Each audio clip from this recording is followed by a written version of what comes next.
Si Bagyong Luis nga ay bahagyang bumilis ang pagkilos nito habang binabaybay ang karagatan silangang bahagi ng Isabela at huli nga yang namataan dito sa may baybayin ng Maconacon, Isabela. May taglay na lakas ng hangin na maabot ng 45 kilometers per hour malapit sa sentro nito at pagbugso na maabot hanggang 60 kilometers per hour. At patuloy na yang kumikilos pa northwestward o hilagang kanluran sa bilis na 20 kilometers per hour. Sa kasalukuyan, naapektuhan nito ang buong Northern at Central Luzon, kasama rin ang Calabarzon, Mindoro Provinces at Marinduque na siya nagdudulot na malalakas na mga pag-ulan at mga pagbugso na malalakas na hangin, especially nga sa may eastern section ng Northern at Central Luzon. Samantala, habagat naman ang siyang umiiral, especially dito sa may Palawan, Western Visayas at Negros Occidental. Nagdudulot naman yan ng mga kalat-kalat na mga pag-ulan, pagkidlat at pagkulog. Meron na nga din tayong binabantayan na bagyo sa labas pa ng ating Philippine Area of Responsibility at may international name yan na Typhoon Dolphin. At huli yang namataan sa layong 2,610 kilometers east-northeast o silangan-hilangang-silangan ng extreme northern Luzon.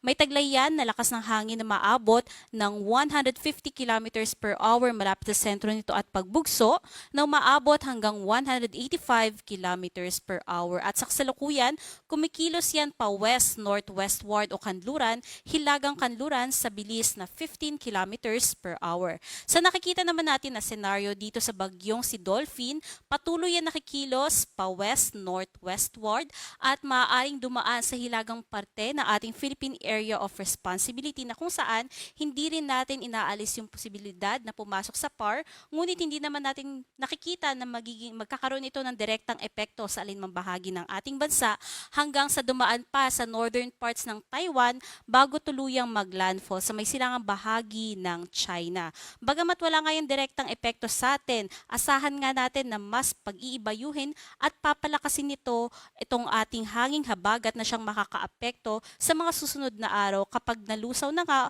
o tuluyang humina na nga si Luis.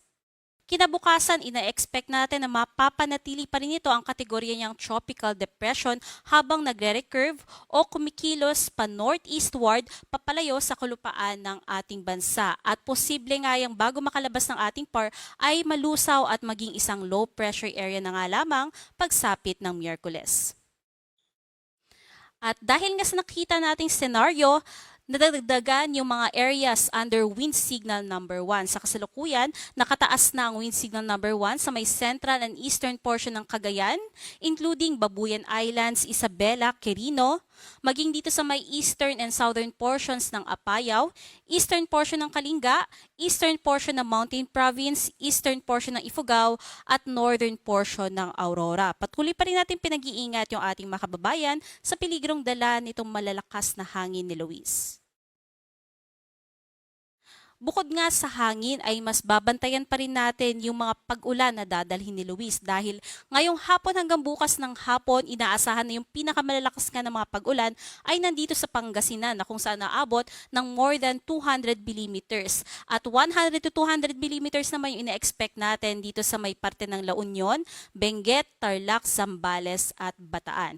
Again, yung mga areas o provinces na merong kulay ng orange at red, yan po yung mga areas na posibleng makaranas ng mga malawakang pagbaha at pagguho ng lupa. Kaya mag-iingat po yung ating mga kababayan dyan sa peligrong dala ng mga malalakas na mga pag-ulan gaya ng pagbaha at pagguho ng lupa. And aside from that, yung mga areas sa southern parts ng northern Luzon, including Ilocos Sur, Mountain Province, Ifugao, Isabela, Quirino at Nueva Vizcaya, nalalabing bahagi ng Central Luzon, including Metro Manila, maging sa may Cavite at Batangas, makararanas naman ng 50 to 100 millimeters. Huwag po nating isasawalang bahala yung ganitong dami ng mga pag-ulan dahil maaari na yung magdulot ng mga localized flooding and landslides, especially nga sa mga areas na merong very high to high susceptibility. Kinabukasan nga, pinagsamang epekto na nga nitong si Luis at habagat ang siyang magdudulot ng mga significant na mga pag-ulan, especially dito sa may Luzon and some parts ng Visayas. Pinakamalakas pa rin dito sa may La Union, Benguet, Pangasinan, Zambales, Tarlac at Bataan, dala nitong si Bagyong Luis at dito naman sa may Occidental Mindoro, dala ng habagat. At Kapansin-pansin din yung pagbawas na nga ng mga significant na mga pag-ulan dito sa may Cordillera at Cagayan Valley. At sa nakikita natin, mas dumagdag pa yung mga significant naman na mga pag-ulan dito sa Calabarzon, nasama yung mga provinces ng Rizal at Laguna. Again, sa mga na-mention po natin na mga areas, ay expect po natin na patuloy pa rin yung mga pag-ulan hanggang Wednesday afternoon, especially sa may western section ng Northern and Central Luzon. At pagsapit naman ng Miyerkules ng hapon hanggang Huwebes ng hapon, dahil nga sa posibleng pagkalusaw ni Bagyong Luis at maging isang low pressure area na nga lamang, yung mga paulan po na yan na mararanasan natin na significant ay attributed na sa ating southwest monsoon o hanging habagat. So yung mga areas pa rin mostly sa may western section ng Northern Luzon pababa hanggang sa Visayas, including yung mga provinces ng La Union, Benguet, Pangasinan, Zambales, Bataan, Cavite, Batangas, Occidental Mindoro at Antique. At sa magiging kalagayan ng ating karagatan, nananatili na wala pa rin tayong nakataas na gale warning. Ngunit dito sa may karagatan, sa may northern at central Luzon, magiging katamtaman pa rin ang mga pag-alon. Kaya iba yung pag-iingat sa mga papalaot dito ngayong araw.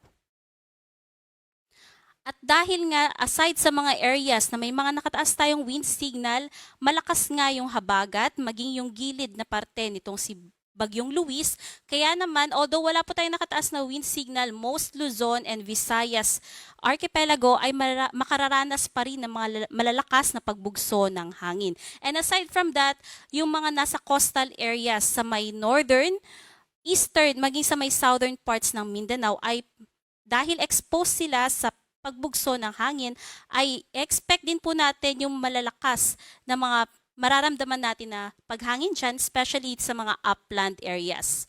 And pagsapit naman ng Miyerkules, buong bansa na po natin, though walang wind signal, ay makararanas ng malalakas na hangin dala ng iba yung paglakas ng habagat. At base naman sa ating tropical cyclone threat potential, asahan nga natin na ngayong linggo, yung babantayan po natin ay si Bagyong Dolphin at si Bagyong Luis. Ngunit by next week, nakikitaan na naman natin ng isang potensyal na mamuo ng low pressure area sa labas ng ating PAR at kilos pahilagang kanluran. At sa ngayon ay mababa pa naman yung tsansa nito na maging isang ganap na bagyo. Ngunit tumutok pa rin po tayo sa pag-asa in case nga na may mga latest na development sa isang posible na namang low pressure area.